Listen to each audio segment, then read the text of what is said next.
I thought it was going to be just another ordinary morning at my ranch. The sun was creeping over the horizon, casting a warm golden glow across the fields. The chickens were clucking their usual complaints about breakfast, and my dog Max was happily sniffing out every blade of grass like it held some top-secret mission. I had my coffee in hand, standing on the porch of my modest ranch house, enjoying the kind of peace that most people only dream about. Of course, living out here comes with its quirks. The HOA, yes, my homeowners association, has a way of making even the simplest life feel like you're navigating a minefield.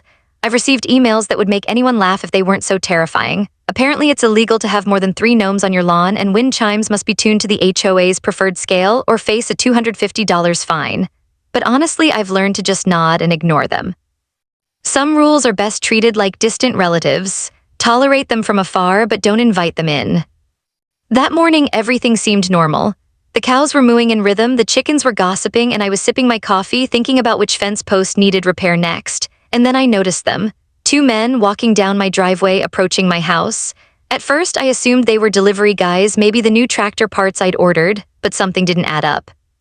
The uniforms looked official at first glance, dark blue with badges glinting in the sun, but the way they moved screamed fake. One of them was nervously adjusting a holster that clearly didn't fit right, and the other kept glancing around like he was expecting someone to jump out at him. I frowned. Delivery people don't carry firearms. I waved, trying to appear friendly. "Morning," I called out. Max barked twice, probably warning them off or just greeting them in his own way, and that's when it happened. One of them pulled a gun, not a casual brandish, not a friendly don't come any closer move. No, full-on, serious, pointed right at me kind of gun. My coffee froze halfway to my lips. Time seemed to slow. I blinked, thinking maybe I was dreaming, or maybe I'd gone insane from too many HOA emails. But no, this was real. I kept my hands visible, moving slowly. Can I help you?" I asked, trying to keep my voice calm. Every instinct in me was screaming to assess, move, plan, react. But my brain was also doing a running commentary. Wow, this is insane. Who pulls a gun over HOA rules? They started shouting, demanding that I step away from the house, asking if I knew the rules about property boundaries. I tried to keep my sarcasm internal. Yes, I do. And I also know how to survive dangerous situations. Maybe I should tell them. I noticed details, tiny, telling inconsistencies. The badges were obviously fake. One of them had a smudge that looked suspiciously like marker ink instead of embossed metal. Their uniforms didn't quite match any official law enforcement agency I'd ever seen. My gut, trained in some of the world's most stressful situations, knew instantly these were imposters. Still, the situation was serious. People pointing guns at you tends to ruin your morning coffee vibe. I stayed calm, careful not to make sudden movements. Every fiber of my being was analyzing them, how they held their weapons, how their eyes moved, the distance between us. I was ready to act if needed, but I didn't want to escalate unnecessarily. And then came the absurdity that makes me love living out here despite the HOA nonsense. One of them yelled something about illegally constructing a shed near the fence line, and the other added, "You're in violation of private property codes." It was as if someone had taken a soap opera script and handed it to 2 guys who'd never acted before. I couldn't help but think, are you kidding me? My coffee hasn't even kicked in, and now I'm facing an HOA standoff with armed imposters. By now, the tension was thick enough to slice with a knife. My mind was racing. What do I do next? Call the real cops, try to talk them down, or let them know subtly that messing with me was a very bad idea? I decided to stay calm, keep my hands visible, and wait for the right moment. Because one thing was certain, these guys had no idea who they were messing with. And soon they were about to find out in a way they would never forget. For a few seconds, all I could do was stare at them. The morning sunlight glinted off the guns, and I felt the surreal absurdity of the moment hit me fully. 2 guys in fake uniforms pointing firearms at me over HOA rules. It sounded like the setup to a bad comedy sketch, except the stakes were terrifyingly real. I kept my hands where they could see them, slowly stepping back toward the porch. "Gentlemen," I said, keeping my voice calm, "can I see some identification, some kind of paperwork?" They barked back orders that made no sense. "Step away from the house. You are in violation of Section 4, Paragraph 7 of the Property Code. Noncompliance will result in immediate action." Immediate action? Over a chicken coop in a shed I'd built years ago? My brain was doing rapid-fire calculations. These guys clearly had no authority. None, but that didn't mean they weren't dangerous. People pointing guns at you rarely need a reason, they just need incompetence and bad judgment. I tried to reason with them. Look, I'm happy to discuss whatever rules you think I'm breaking, but you need to identify yourselves first. Who sent you? What agency are you with? They looked at each other nervously, as if realizing on the spot that they'd never rehearsed this part. One of them, let's call him Gun Guy, muttered something about special HOA enforcement, while the other, Badge Guy, seemed more concerned with holding his poorly fitting holster in place than actually speaking. Humor tickled the back of my mind. Internally, I was thinking, special HOA enforcement? What's next, a SWAT team for overgrown hedges? Max barked, probably sensing my mix of anxiety and incredulity. Despite the absurdity, I stayed calm. My Navy SEAL training kicked in without me even thinking. Situational awareness, reading body language, assessing threat levels, it all happened in a split second. Their grip on the guns was shaky, their stance uneven. Clearly, neither had received any serious tactical training. I decided to push the boundaries just enough to test them. You're saying this is HOA authority? I asked slowly, keeping my voice calm. Because I've never heard of an HOA carrying firearms before. Are you licensed? Their response was a nervous stammer, and for a brief moment I caught a flicker of panic in their eyes. They were amateurs, and amateurs make mistakes. I smiled, just a little, almost imperceptibly. This is going to be interesting. Then came the first real escalation. Gun Guy waved the firearm closer. You will comply, this is your only warning. I froze, my brain was screaming, don't move, don't provoke, don't panic. My hand stayed visible and I spoke in the calmest tone I could muster. Okay, let's take a step back and clarify a few things. Who gave you the authority to pull guns on me? They hesitated. That hesitation told me everything I needed to know. They had no legitimate authority. None. Panic was creeping into their movements, and that's when I realized something important. I controlled the situation. Not because I had weapons out, but because I had composure, experience, and clarity, all things they lacked. Humor again tried to seep in. I imagined explaining this story to friends later. So I was threatened by 2 fake HOA cops this morning. Yes, armed, no, it wasn't a prank show. And yes, I'm a little insane for living here. As the standoff continued, they began arguing amongst themselves. Gun Guy shouted something about enforcing rules, while Badge Guy muttered about following protocol. They weren't listening to me. They were panicking, and every second that passed made their behavior more erratic. I knew I had to keep the upper hand without escalating violence. Every eye movement, every twitch of their fingers I cataloged. I subtly shifted my stance, keeping a clear path to retreat if needed, but also positioning myself where I could intervene quickly if things went south. And then a small but critical clue hit me. One of the guns wasn't real. A quick glance at the trigger and the barrel told me all I needed. One weapon was a toy or a replica. That meant the other guy might be bluffing as well. Confidence surged, tempered by caution. I took a deep breath and spoke slowly, letting my voice carry authority without aggression. All right, you're on private property. You are armed, which I take very seriously, but you are not law enforcement. I want you to leave before this gets worse. Right now, calmly turn around and walk away. They froze, faces pale, sweat beaded on Gun Guy's forehead. Something told me they weren't going to just walk away. But for the first time, I sensed that the power dynamic had shifted. They weren't in control anymore, I was. And that's when I realized things were about to get very interesting and very, very personal. The moment stretched on, heavy and tense. Gun Guy's hand twitched near the trigger again, and Badge Guy was muttering to himself like he'd forgotten I was standing right there. For a second, I almost laughed if it weren't so dangerous. 2 grown men acting like kids in a Halloween costume, pointing guns at me while thinking they had the authority of the law. I couldn't make this up. I stayed perfectly still, hands visible, every muscle relaxed but alert. Years of Navy SEAL training had taught me one thing: panic is a killer, and in this situation it would be theirs. My mind was running through contingencies, silently evaluating escape routes, potential cover, and most importantly, their weaknesses. Humor kept creeping in despite the danger. I imagined posting this later on social media. Today I got threatened by 2 HOA enforcers with fake badges and a toy gun. Top that for bizarre ranch life.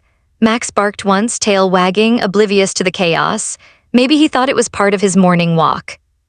Gun Guy started packing slightly, still pointing the weapon, but his stance screamed uncertainty. Badge Guy was muttering something about authority and compliance.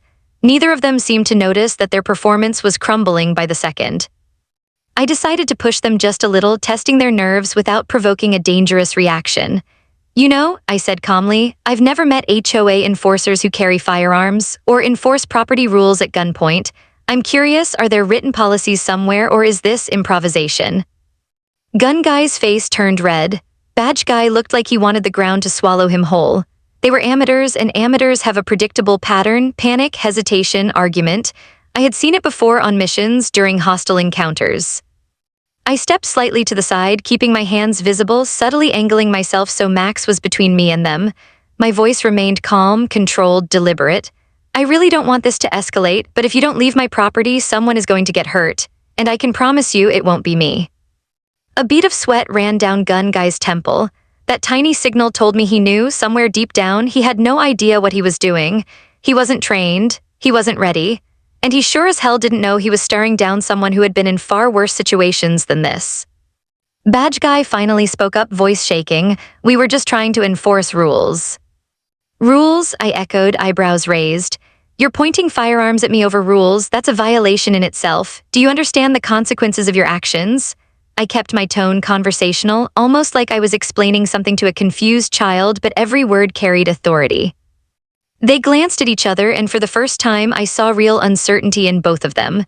Their bravado was cracking. And that's when I made a mental note. It's not about threatening them back, it's about letting them realize they're out of their depths. Humor surfaced again, just briefly, silently in my head. These guys probably thought they were going to be heroes today. Instead, they're on my ranch, shaking like leaves in the wind. I decided to give them one last chance before taking more assertive action.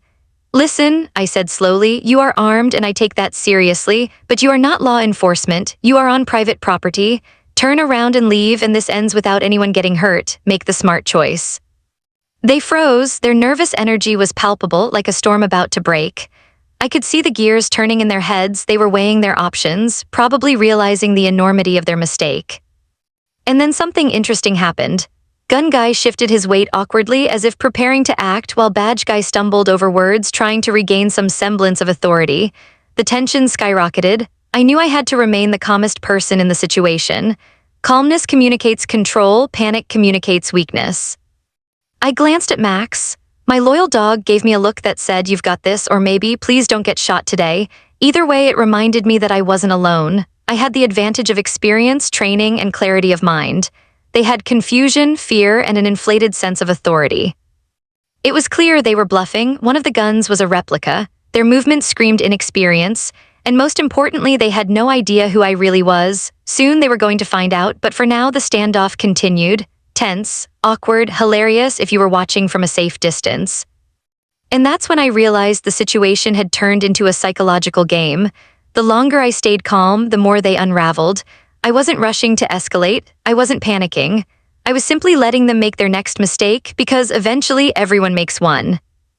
As I stood there, the morning sun baking down on my ranch, I couldn't help but think back. Years ago, I was somewhere completely different, somewhere dangerous, somewhere where panic wasn't an option and every second could be your last. Navy SEAL training, combat deployments, missions where split-second decisions weren't just life-altering, they were life-ending.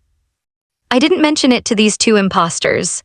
Yet every instinct I'd honed over the years, reading body language, detecting hesitation, analyzing movements, was in full throttle. I could see their fear, the way their eyes darted, the slight tremor in Gun Guy's hand as he gripped his firearm. Every little detail screamed incompetence. Humor bubbled quietly in my head, just low enough to keep me sane. Two guys pointing guns at me over a chicken coop. I've been in firefights overseas, and this is my biggest threat at home. Max barked once, as if agreeing with me, tail wagging like nothing was wrong. I let my mind wander back to the training. Early mornings, freezing cold water, running obstacle courses with your heart in your throat and your body screaming for relief. Hours of tactical drills, learning to control fear, to remain calm when everything around you was chaos. I realized then that this morning's situation, absurd as it was almost laughable compared to some of the scenarios I'd survived. But that didn't mean I underestimated it. These two men were unpredictable, inexperienced, nervous, dangerous in the way amateurs are dangerous through sheer incompetence, and that's why I needed patience, calm, control. I took a slow breath, letting the cool morning air fill my lungs. My training had taught me that breathing is everything. Panic comes from shallow, quick breaths. Calm comes from measured ones. I felt every muscle relax, every tension point release. This wasn't a threat, it was a challenge, and challenges are meant to be analyzed. Gun Guy waved the gun again, the barrel wobbling slightly in his unsteady hands. Badge Guy was trying to act authoritative, but it was collapsing with every word he spoke. I decided to speak, letting my voice be calm but firm. Listen, I said, you are armed and I take that seriously. But you are not law enforcement, you're not following protocol, you're standing on private property, and right now you're in over your heads. They froze, the words seemed to hang in the air, filling the space with tension. I could see the uncertainty creeping in, the mental calculations happening too late. I wasn't threatening them with physical action yet, I was letting them confront the truth themselves. Humor again surfaced. They probably thought they were going to intimidate someone with military-style guns and authority. Little did they know, I've been trained to handle situations like this before breakfast. I took a step closer, calm, deliberate, non-threatening, but authoritative. This doesn't have to escalate, you can walk away and no one gets hurt. You stay, you push the issue, and you're going to regret it, I promise you that. Gun guy's hand twitched. Badge guy stammered, trying to assert control. I realized then they were on the edge, not because of me raising my voice, but because they were realizing they had absolutely no plan. They were improvising against someone who didn't improvise, someone who observed, calculated, and reacted with precision. I let a small piece of my past shine through subtly. I've been in situations where people underestimated me. It usually doesn't end well for them. My tone was casual, like I was commenting on the weather, but the weight behind the words was unmistakable. Badge guy's eyes widened. Gun guy's grip faltered. I could see it, the realization sinking in. These men, thinking they were in control, were anything but I had them exactly where I wanted, nervous, indecisive, aware that the power balance had shifted. Humor softened the tension for a fraction of a second. They've never been trained, they have no idea what's coming, and yet they still think they're in charge. Max barked again, as if to punctuate the absurdity of the situation. The standoff had evolved from confusion to psychological dominance. I wasn't reaching for weapons yet. I didn't need to.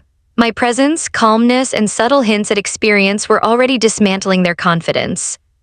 And in that quiet morning light, as the chickens continued their endless chatter and the wind rustled the trees, I realized the fake HOA cops were about to learn a very hard lesson, one they would never forget. By now, the morning had grown warmer, the sun beating down on my ranch, but I barely noticed it. Every fiber of my being was focused on the two imposters in front of me.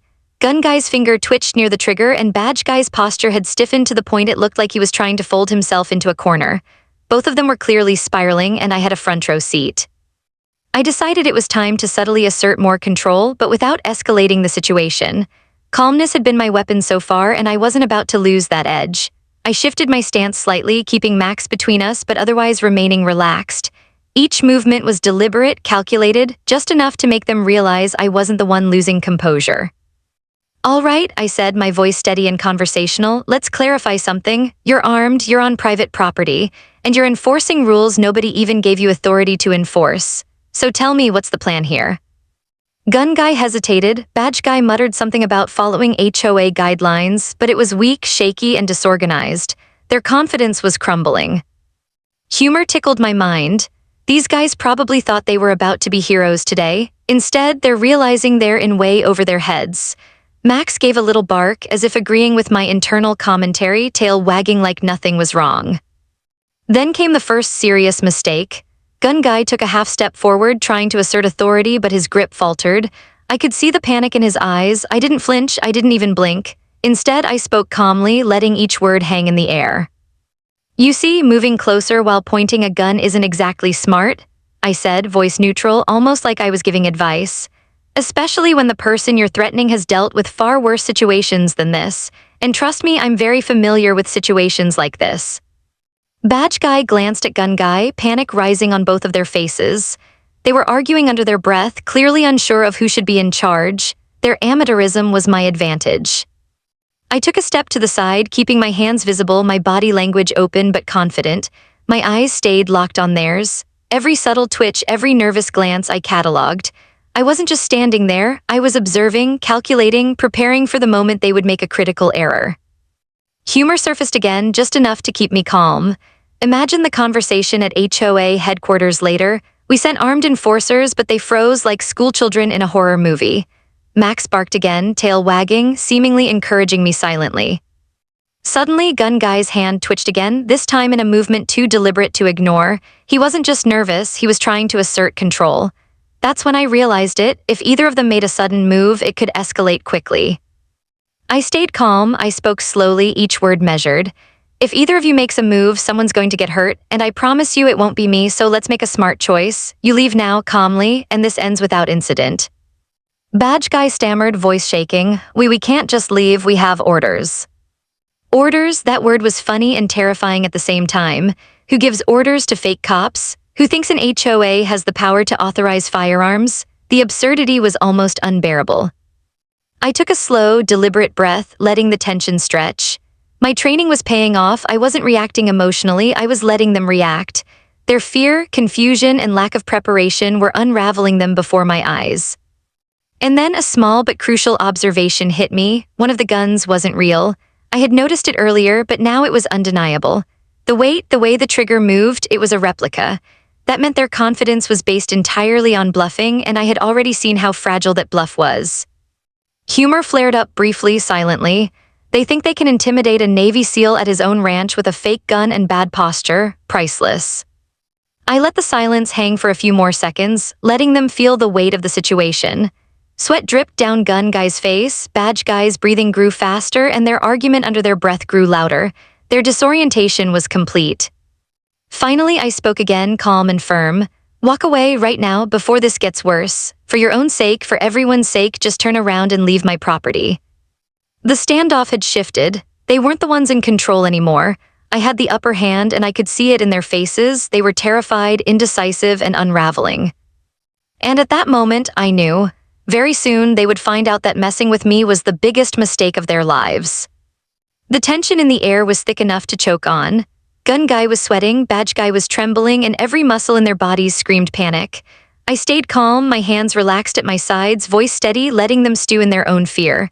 The longer they realized they had no control, the more they unraveled.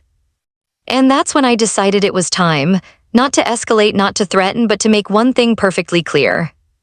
You know, I said casually, most people in your situation would panic by now, but I've been in a few situations like this before, and I usually come out on top. Gun guy blinked, badge guy's jaw dropped. Their amateur bravado had evaporated completely, replaced with sheer confusion. I let a pause stretch long enough for them to squirm, just long enough for the weight of what I was saying to settle in. I continued, keeping my tone calm, conversational, even almost bored. In fact, I've faced real threats, real armed people, and I've had to think, react, and survive. Do you really think waving a gun at me on my own property is going to intimidate me? I watched the realization dawn on them, the pieces clicking into place. Something about my demeanor, my composure, the way I analyzed every movement hinted that this wasn't some ordinary rancher. Their confidence cracked further. Badge guy's voice wavered, "Why you're military."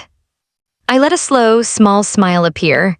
"Navy SEAL," I said, as casually as one might say, "I like oatmeal for breakfast." It was subtle, just a statement of fact, but the effect was immediate. Their faces went pale. Gun guy's hands shook violently, and he dropped the fake gun with a loud clatter. Badge guy's knees wobbled, and his so-called badge slipped from his pocket like it was ashamed to exist. They had no idea what they were dealing with. Humor bubbled in my mind, though I kept it internal. You came here to enforce HOA rules, and now you're staring at a Navy SEAL. I wonder if HOA headquarters has insurance for this kind of disaster. I stayed calm, slow, deliberate. "Let me make this simple," I said. "You are on my property, you are armed, which is illegal and extremely unwise, you have no authority, and you have no idea who you're threatening. Walk away right now, before this becomes very bad for you." The panic in their eyes was nearly comical if the situation weren't so serious. Gun guy tried to stammer, but words failed him. Badge guy started to back away slowly, hands up, eyes locked on me like I had just grown horns. I decided to reinforce the point, subtly demonstrating my training without using force. I shifted slightly, a minor adjustment in stance, showing readiness without aggression. My voice remained calm, almost conversational. "I don't want anyone to get hurt, but I also don't want you underestimating me. That would be unfortunate for you." Their reactions were priceless. Gun guy's mouth hung open like he was trying to scream but had forgotten how. Badge guy's knees threatened to buckle entirely, and I could see the little gears turning in their heads. Maybe this isn't just about HOA rules. Maybe we messed up badly. I let silence stretch, letting them absorb the reality. One of the guns was fake. The other guy was terrified. And the man standing before them, the one they thought they could intimidate, was someone trained to survive situations far worse than this. Finally, gun guy muttered, voice shaking, "We will leave, we're leaving." "Good choice," I said calmly. "Turn around, walk away, and do not come back, understand?" They nodded frantically, practically stumbling over each other in their hurry to retreat. Max barked once, tail wagging as if to cheer me on. I stood there watching, letting them retreat across the driveway, their fake authority reduced to dust. Humor briefly resurfaced.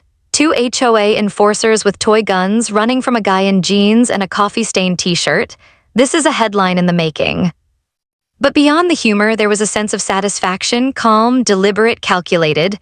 The situation had been tense, absurd, and dangerous, but it had been handled. They had learned the hard way that not all threats are created equal and some people aren't intimidated by fake authority. As they disappeared down the driveway, I finally exhaled, feeling the tension in my shoulders release. The standoff was over, my property was secure, and the lesson had been taught, subtle, controlled, and unmissable. Little did I know, though, the HOA itself was about to get a crash course in why underestimating people is always a bad idea. After the imposters finally retreated, I let myself sink into the porch chair, coffee long forgotten, trying to process what had just happened. My heart was still racing, but the adrenaline had started to fade, leaving behind a mixture of relief and disbelief. Two fake HOA cops had pointed guns at me, and it had taken nothing more than calm, observation, and a little subtle intimidation for them to back down. I took a deep breath and glanced around the property. Max was happily sniffing around, as if the whole event had been a minor interruption in his morning routine. The chickens were still gossiping, the cows mooed lazily, and the wind rustled through the trees. Life on the ranch had resumed as if nothing had happened, but I knew better. And then came the emails. The HOA, somehow alerted to the situation, likely through frantic calls from the imposters, started flooding my inbox. Threats, warnings, demands, complaints about my aggressive behavior, and violations of HOA protocol. I couldn't help but chuckle as I scrolled through them. Apparently, waving my Navy SEAL ID and calmly telling armed imposters to leave was considered intimidation by the HOA. I decided to respond carefully with both humor and precision. Calm, controlled, and very deliberate, I wrote. Dear HOA, it has come to my attention that two of your representatives, or people claiming to be, showed up at my property armed. I'm assuming this is some misunderstanding because as a property owner, I expect all visitors to follow the law. Threatening residents with firearms is not part of your HOA guidelines, correct? I suggest reviewing your training protocols before sending anyone else. Sincerely, my name. I hit send, sipping my now cold coffee, and leaned back. Humor bubbled quietly, threatened by fake cops lecturing the HOA over email. Yep, ranch life is wild. A few hours later, the phone rang. It was the HOA president. A woman with a voice that could curdle milk started berating me for overreacting and not complying with HOA regulations. I let her rant, carefully measuring every pause, every word. Calmness, I reminded myself, is the ultimate weapon. After she finished her tirade, I spoke, quiet and controlled. I didn't overreact. Two armed individuals came onto my property. I asked them to leave. They refused. I identified myself and ensured my property and everyone on it remained safe, that's all. There was a pause on the other end. Clearly, the HOA president had not expected someone to calmly and factually call out the absurdity of her organization's actions. I continued, voice calm but firm. I suggest you review your security protocols. Sending untrained people armed with firearms or even replicas onto private property is not only illegal, it's reckless. I want to avoid escalation. For everyone's sake, I hope this is the last incident of this nature. The line went silent, and then finally she hung up. I exhaled and looked around the ranch again. The imposters were gone, the HOA had been warned, and the property was secure. The absurdity of it all hit me again, and I laughed quietly. Two fake cops, an aggressive HOA, and I'm the calmest person in the room. Life is strange.